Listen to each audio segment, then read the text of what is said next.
Halo, selamat pagi teman pemilih. Jumpa lagi dengan kami podcast KPU Kabupaten Mukomuko Kesana. Bincang santai dan bermakna. Gimana kabar kawan-kawan pemilih semua? Semoga selalu sehat dan diberi selalu kemudahan dimanapun Anda semua berada. Hari ini kita masuk ke episode 2 podcast KPU Kabupaten Mukomuko.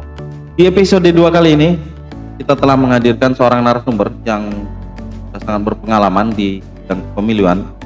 Beliau sudah dua periode maksudnya menjabat sebagai anggota KPU, dan lebih khususnya lagi beliau sudah 2 periode juga menggawangi divisi perencanaan data dan informasi. Langsung saja kita perkenalkan narasumber kita hari ini yang sangat istimewa, Bapak Misbahul Amri. Selamat pagi Pak. Selamat pagi. Apa kabarnya Pak? Alhamdulillah sehat Pak.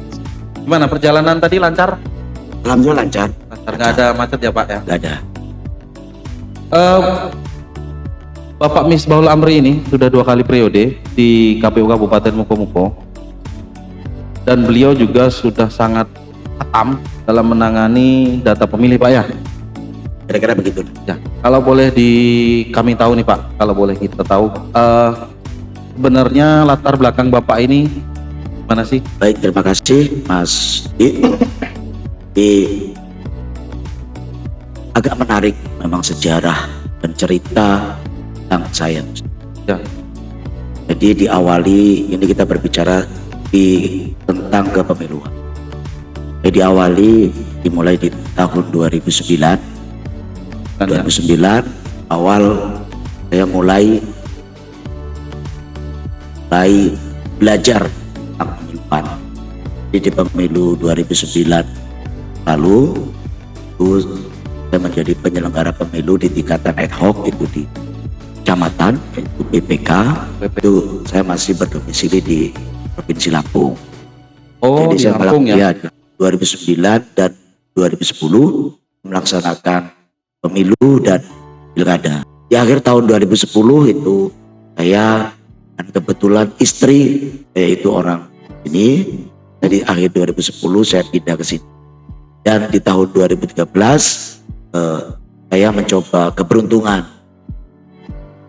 Saya mendaftar kembali PPK di Kabupaten Mukomuko ini, itu di Kecamatan Penarik di tahun 2013, dan alhamdulillah saya dapat menjadi PPK, menjadi ad hoc, jadi mengurusi pemilu di tahun 2014 dan pilkada 2015. Itu awal saya berkecimpung di penyelenggara pemilu di Kabupaten Mukomuko. Bermodalkan pengalaman menjadi penyelenggara pemilu di tingkatan ad hoc, di tahun 2018 kebetulan ada seleksi KPU di seluruh Indonesia, tapi itu tidak semua kabupaten. Itu saya mendaftar dan ikut seleksi, dan alhamdulillah saya keterima menjadi anggota KPU Kabupaten Mukomuko periode 2018 sampai 2023. Cuma di awal saya menjabat itu saya belum memegang divisi perencanaan data dan informasi, tetapi memegang divisi hukum. Karena waktu itu jumlah anggota KPU bukan 5 tetapi 3. 2018. Ya, berarti memegang divisi perencanaan data dan informasi itu sejak tahun berapa itu Pak? Di tahun 2018 juga. Jadi setelah 3 bulan kami menjabat, itu kan PKPU itu tentang jumlah anggota KPU itu dibatalkan oleh MK, dikembalikan ke yang seperti semula. Jadi menjadi tambahan menjadi 5 lagi anggota KPU di setiap kabupaten. Nah, semenjak anggota KPU menjadi 5 itu lagi, terjadi rotasi divisi di Kabupaten Mukomuko. Yang awalnya saya divisi hukum menjadi divisi perencanaan data dan informasi semenjak bulan Oktober 2018. Kita di Kabupaten Mukomuko ini kan baru saja, mungkin nasional Pak ya, kita baru saja selesai melaksanakan tahapan pemilu dan pilkada serentak ya di 2024. Nah sebenarnya pemilu terakhir sebelum 2024 itu kan di 2019. Kalau dari sisi data pemilih itu dinamika atau pergerakan data pemilih 2019 sampai 2024 kemarin itu sebenarnya bagaimana dinamikanya? dinamika yang terjadi di dalam proses penyusunan mata pilih ini tentunya banyak hal-hal yang harus masyarakat ini ketahui secara umum. Apa aja? Yang pertama, dari sisi kelembagaan KPU, Ya. ini pengalaman saya dari tahun 2009 sampai hari ini secara kelembagaan KPU memang melakukan sebuah reformasi yang luar biasa terkait dengan teknologi.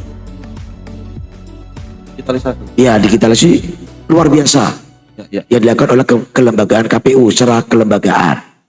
Karena kalau kita berbicara data pemilih, itu dari semenjak 2009 itu semuanya manual. 2009. Manual. Tidak ada digitalisasi, tidak ada. Tapi makin kesini itu KPU melakukan reformasi yang luar biasa terkait digitalisasi. Sehingganya problem-problem yang terjadi saat sebuah penyelenggara pemilu itu melaksanakan pemutaran mata pilih itu semuanya akan terbaca. Ada track recordnya. Ada track recordnya. Karena kalau kita berbicara mata pilih itu tidak hanya berbicara seseorang, nama seseorang, itu tidak.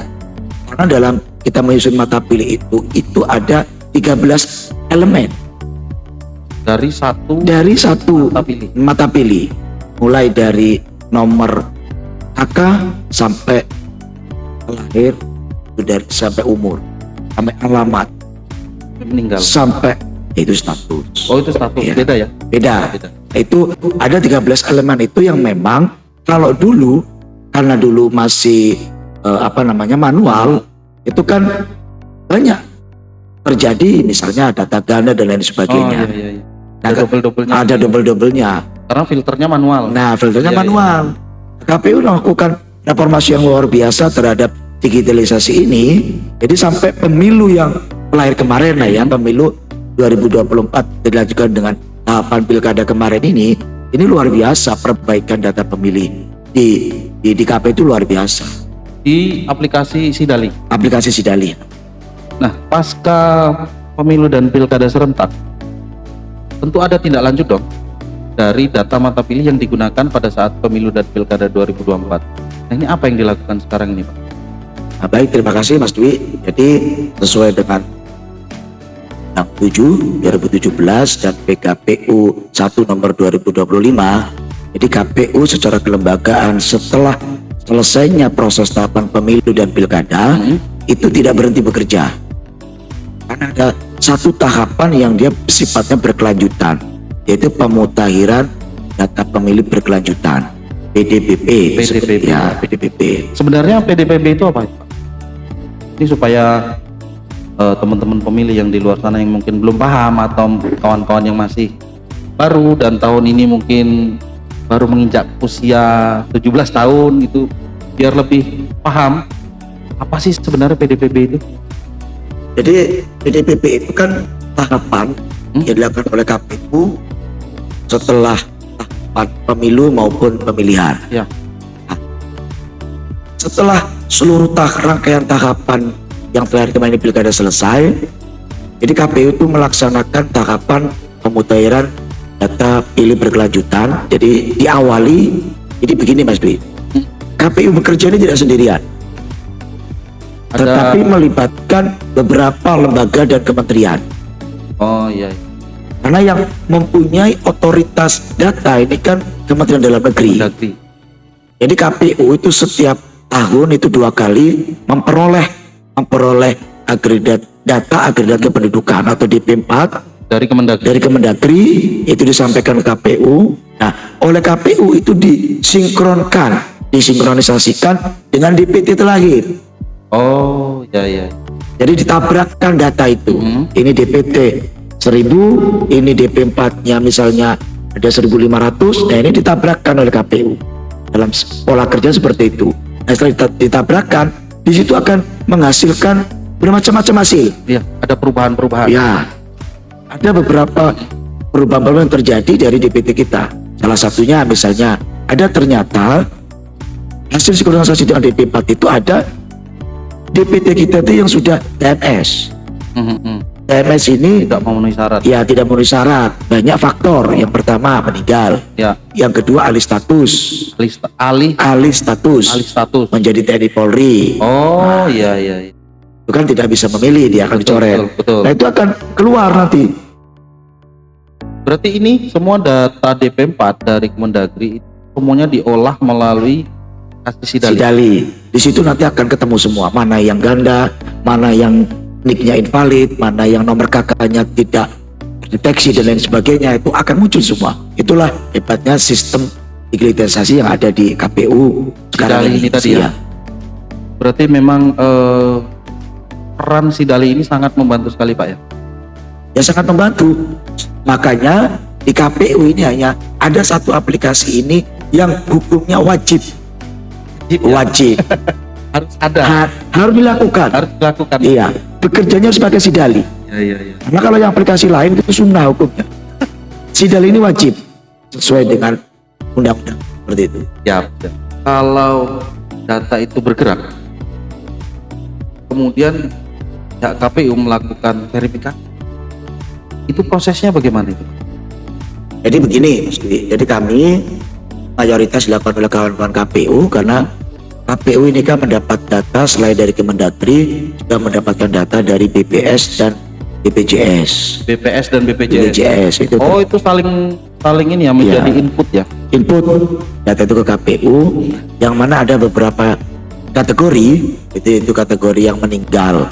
Jadi mayoritas KPU kemarin melakukan coktas terkait dengan data-data yang meninggal versi BPS maupun BPJS. Dari hasil coktas itu ternyata yang dinyatakan meninggal oleh lembaga itu ternyata orangnya masih hidup, ditemukan masih hidup.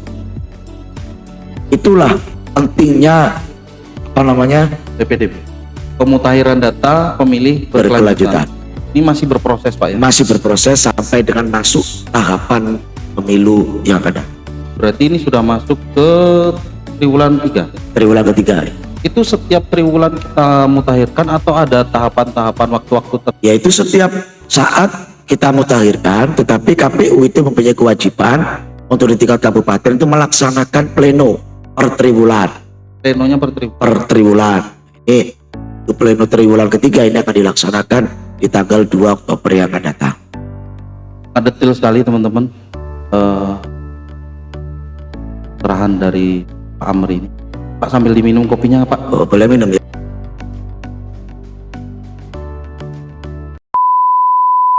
Teman pemilih di sana, inilah pentingnya PDPB, di mana PDPB itu adalah untuk mengupdate data pemilih dari pemilu atau pilkada terakhir, supaya data itu tetap terupdate dan sesuai dengan kondisi di lapangan.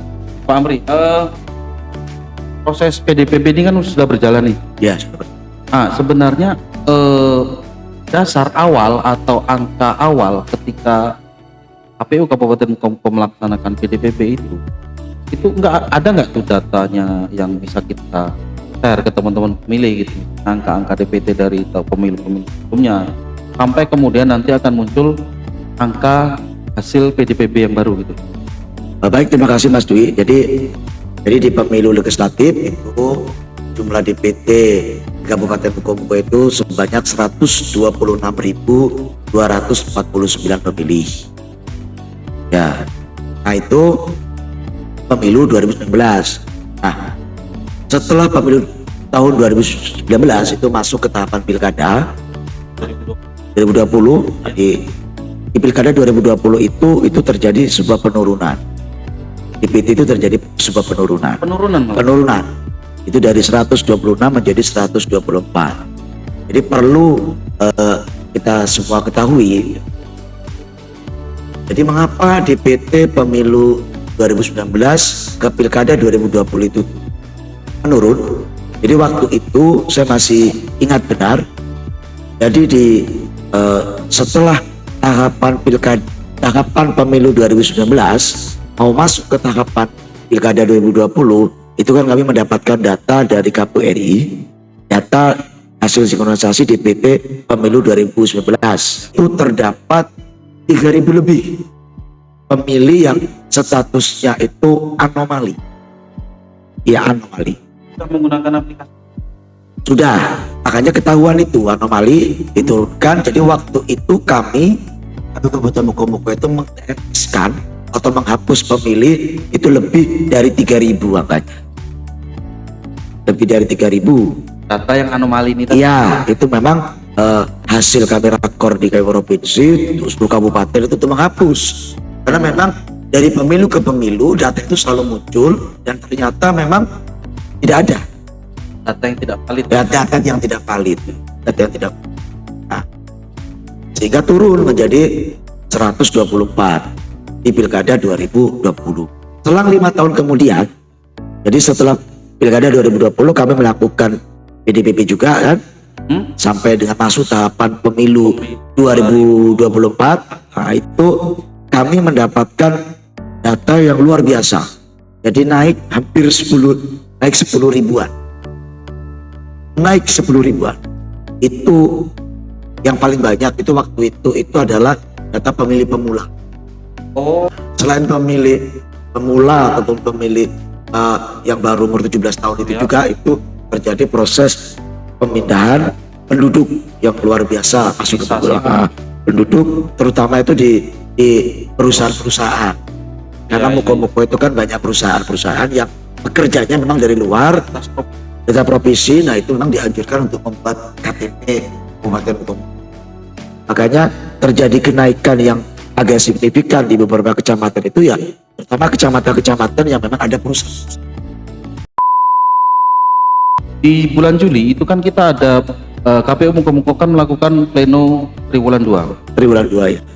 Nah, dari data yang terakhir, dari data di DPT pemilu terakhir, yaitu pemilu dan Pilkada serentak 2024, itu kan terjadi kenaikan yang signifikan.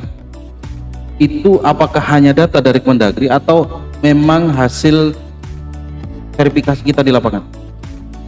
Itu murni data dari Kemendagri. Karena sekarang kita ini kan memang terpusat dari Kemendagri. data sumber datanya. Sumber datanya DP4 itu tadi. DP4 itu tadi.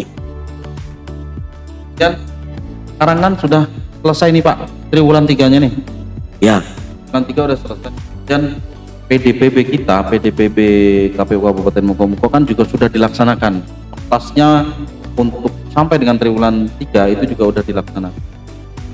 Seperti yang Bapak sampaikan tadi, itu ada pergerakan yang signifikan dari data yang akhirnya masuk.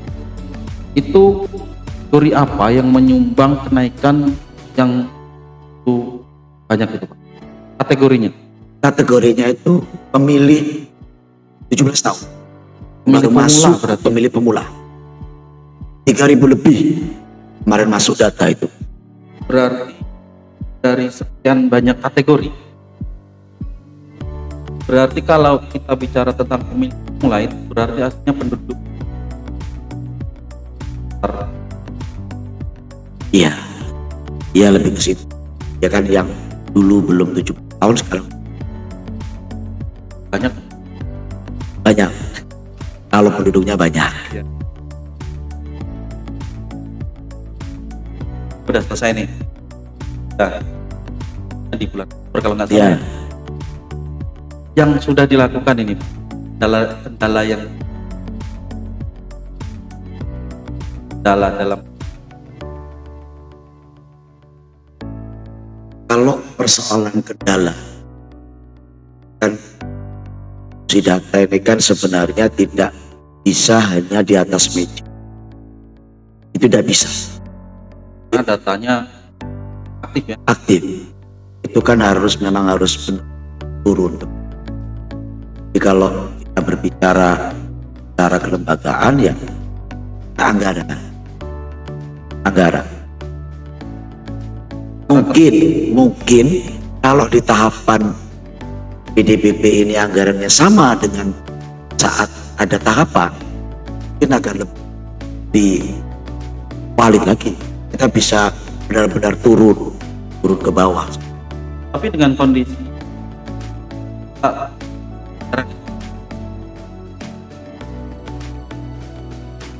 ada hal lain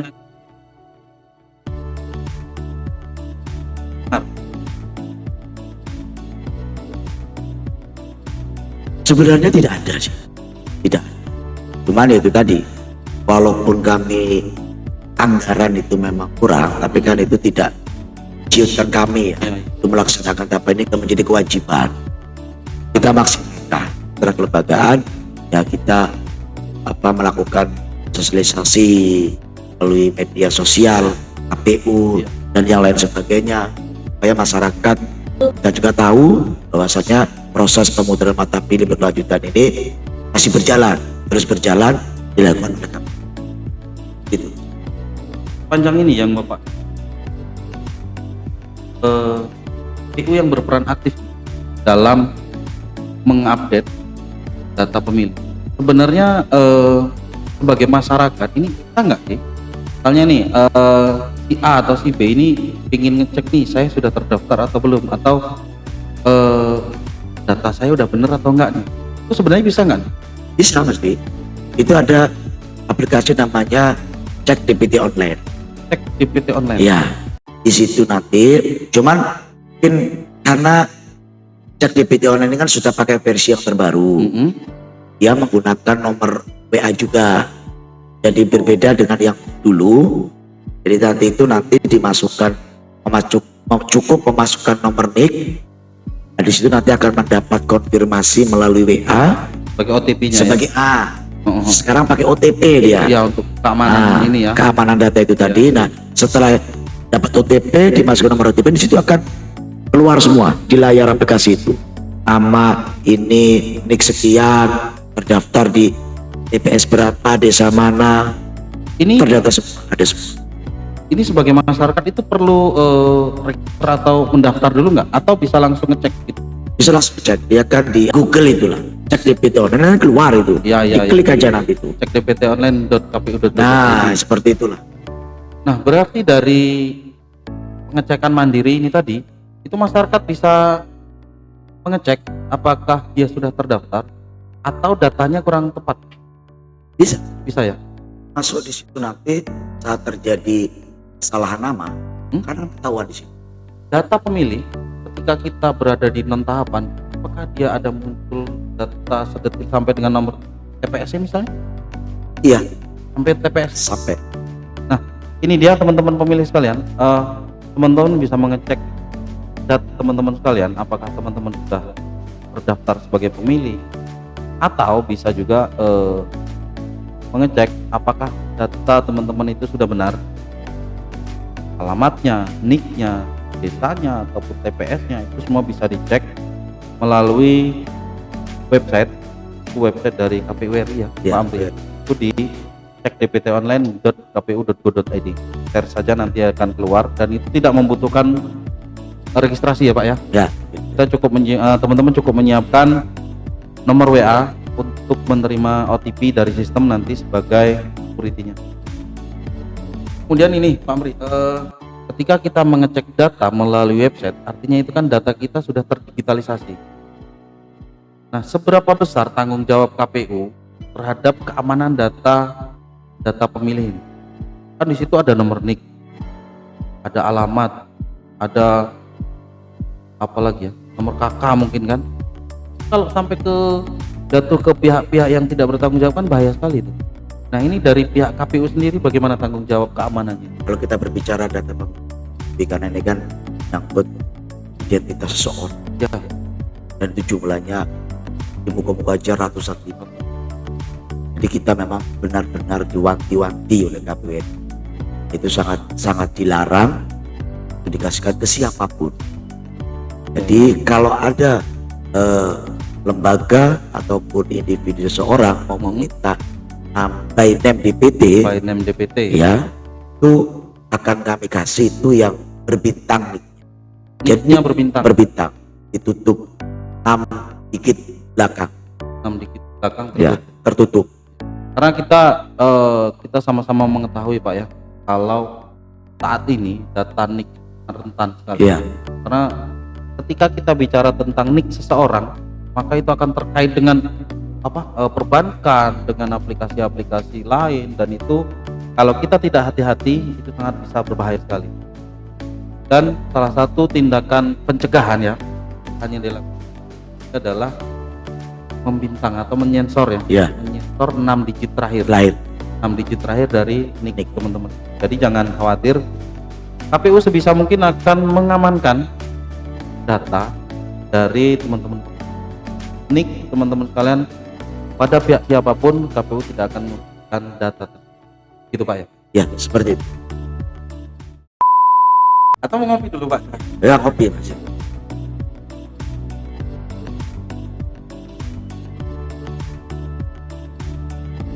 Nah kemudian pada prosesnya PDPP yang dilakukan KPU Kabupaten Mukomuko sampai dengan tahun ini, secara tahun ini tahun 2020 ini, apakah hasilnya nanti akan digunakan atau akan berpengaruh pada pemilu selanjutnya di 2009 ya? 2029. Tentunya data nanti yang diplenukan terakhir Ya. sebelum masuk tahapan pemilu yang akan datang itu kan akan menjadi bahan oleh KPU untuk melakukan sinkronisasi dengan DP4 di tahun yang akan datang itu, seperti itu. Itu bisa menjadi acuan, artinya di angka sekarang saja sudah di angka 42.000.